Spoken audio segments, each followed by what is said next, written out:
Hello दोस्तों, तो अभी तक हमने पढ़ा था जंतुओं में नियंत्रण एवं समन्वय। ये सब के बारे में हमने पढ़ा था। तो अभी तक हम क्या पढ़ रहे थे?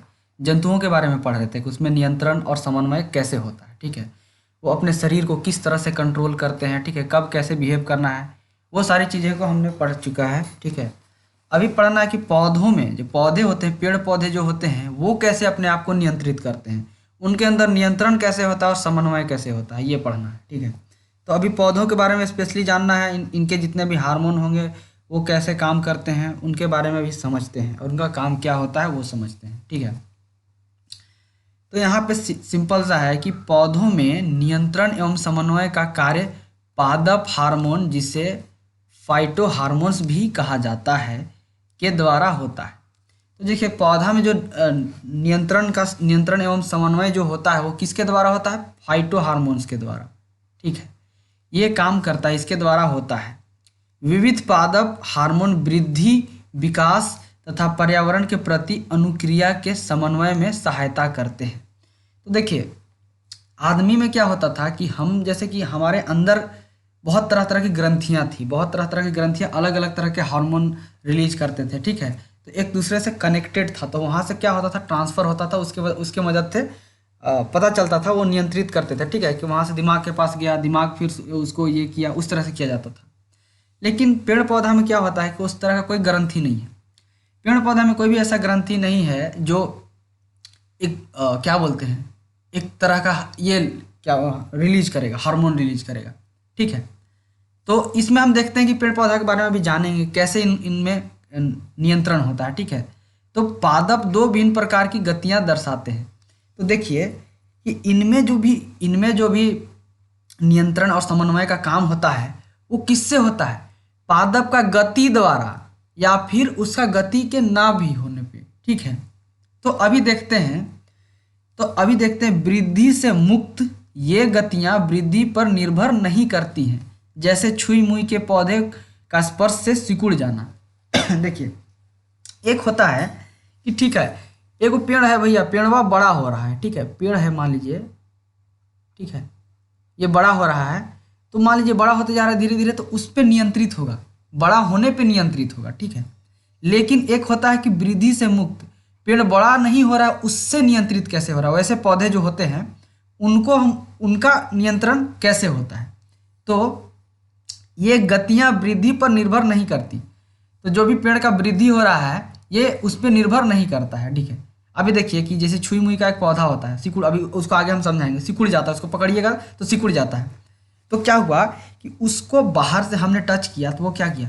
सिकुड़ गया। मतलब कुछ उसके अंदर कुछ तो हुआ होगा, सिकुड़ गया, वो समझ गया। ठीक है, हम जैसे कि हम एक चीज़ समझाए थे, हम आपको समझाए थे कि हम क्या करते हैं कि जब भी हम किसी गर्म चीज़ को टच करते हैं तो हम क्या करते हैं, तुरंत हाथ हटा लेते हैं कि नहीं? हाथ हटा लेते हैं। तो हमारे अंदर क्या होता था कि वहाँ से मैसेज किसके पास जाता था? दिमाग के पास जाता था। दिमाग फिर से बोलता था कि वो गर्म चीज़ है, हाथ हटा दो, तो हाथ वो चीज़ बहुत फास्ट होता था। अभी छुई मुई के पौधे को हम टच कर रहे हैं, छू रहे हैं, तो हमने क्या बोला था कि ये किस पे निर्भर करता है? जो छुई मतलब पेड़ पौधे जो पादप होते हैं वो किस पे करते हैं? विविध पादप हार्मोन वृद्धि, विकास तथा पर्यावरण के प्रति अनुक्रिया के समन्वय में सहायता करते हैं। ठीक है, तो एक छुई मुई का पौधा है, ये वृद्धि पे निर्भर नहीं करता है। ठीक है, वो सिकुड़ जाता है, उसको छुइएगा तो सिकुड़ जाएगा। उसका भी आगे हम अच्छे तरह से समझेंगे।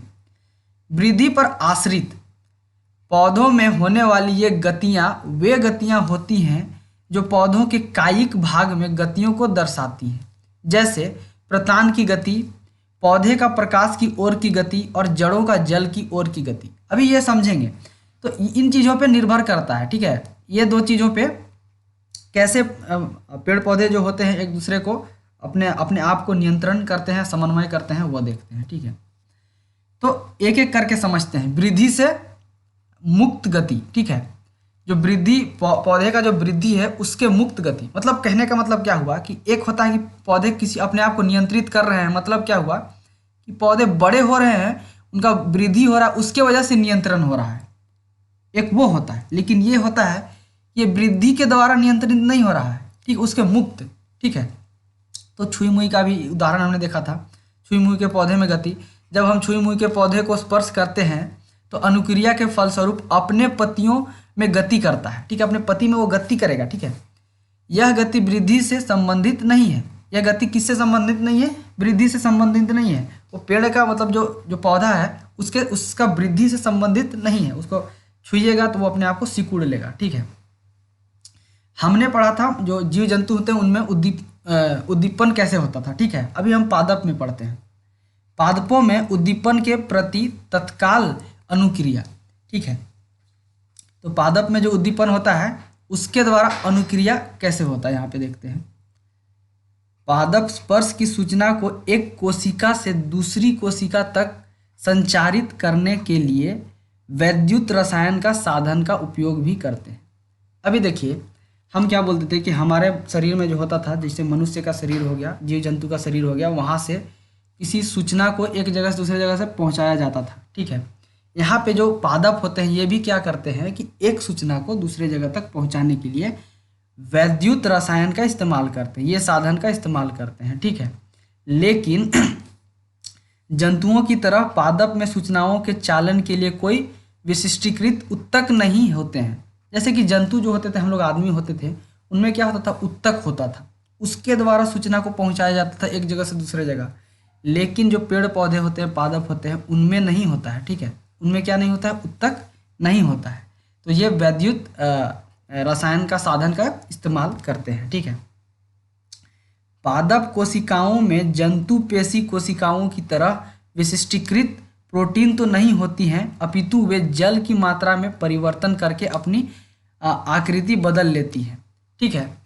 तो पादप, जो भी पादप होते हैं उनमें विशिष्टीकृत प्रोटीन नहीं होता है, ठीक है।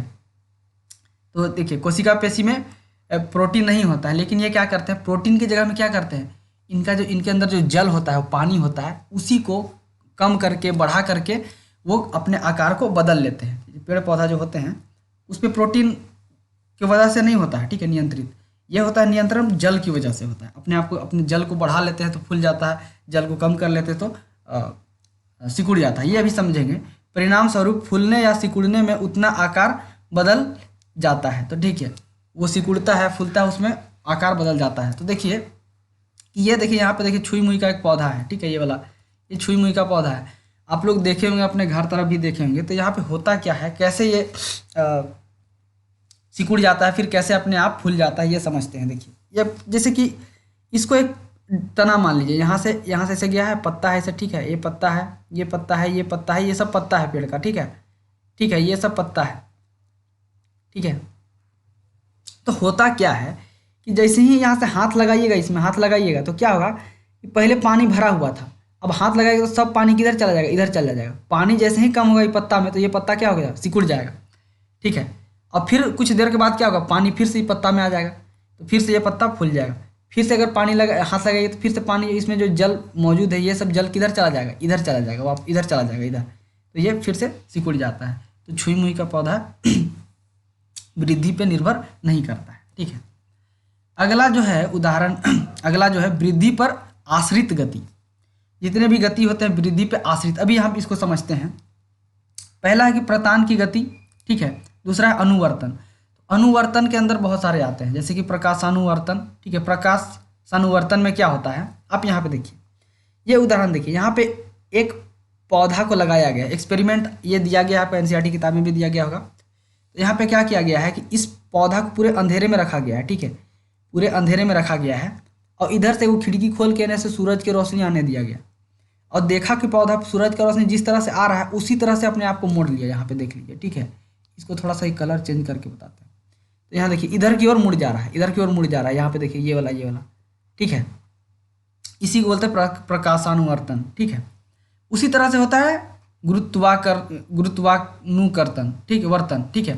तो इसमें क्या होता है कि जैसे कि पेड़, जैसे कि मान लीजिए कि आप देखिए, इनके अनुवर्तन कहने का मतलब क्या हुआ, या तो उसके प्रकाश के तरफ की ओर वृद्धि करेंगे, या तो उसके अपोजिट की ओर वृद्धि करेंगे, ठीक है। तो यहाँ पे गुरुत्वानुकर्तन में हम देखते हैं कि जैसे कि एक पेड़ है, ठीक है, यहाँ से मिट्टी लगा हुआ है, इधर पेड़ है, तो ये जो जड़ है वो गुरुत्वाकर्षण की वजह से नीचे की ओर जाते हैं, ठीक है।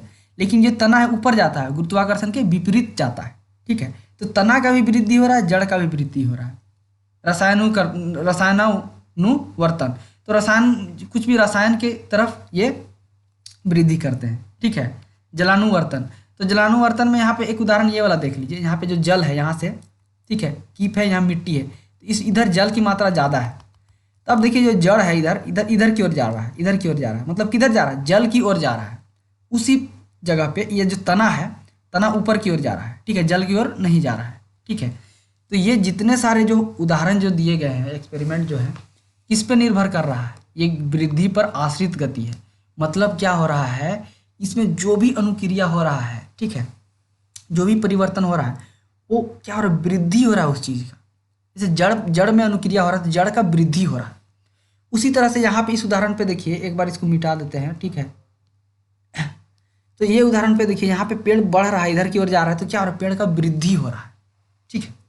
लेकिन छुई मुई का पौधा में हम देखे थे, छुई मुई का वृद्धि नहीं हो रहा था। छुई मुई का जो पौधा था उसमें वृद्धि नहीं हो रहा था, जो पहले से बढ़ा हुआ था वही सिकुड़ जा रहा था। यही अंतर है दोनों में, ठीक है। उसी तरह से इसमें भी देख रहे हैं, जड़ इधर की ओर जा रहा है, ठीक है। तो ये सारे इस पर निर्भर करते हैं। अब देखते हैं कि पेड़ पौधे में जो होते हैं, पादप में कौन कौन से हार्मोन होते हैं, उनका काम क्या क्या होता है, ठीक है। वे रासायनिक पदार्थ जो पादपों में नियंत्रण तथा समन्वय का कार्य करते हैं, फाइटो हार्मोन या पादप हार्मोन कहलाते हैं। तो जैसे कि हम लोग जीव अपने जंतुओं के बारे में जब हम पढ़ रहे थे, आदमी लोग के बारे में पढ़ रहे थे, तो उसमें भी क्या देखे थे, उसमें आदमी लोग में हार्मोन होता था। हार्मोन कैसे निकलता था, अंतःस्रावी ग्रंथियाँ से निकलता। उसमें बहुत सारे, मनुष्य के अंदर बहुत अलग अलग तरह के ग्रंथियाँ थे, वो हम पिछली कक्षा में पढ़ चुके हैं। वहाँ से हार्मोन निकलते थे और वो कार्य करते थे, ठीक है, ठीक है। तो वैसे कार्य करते हैं।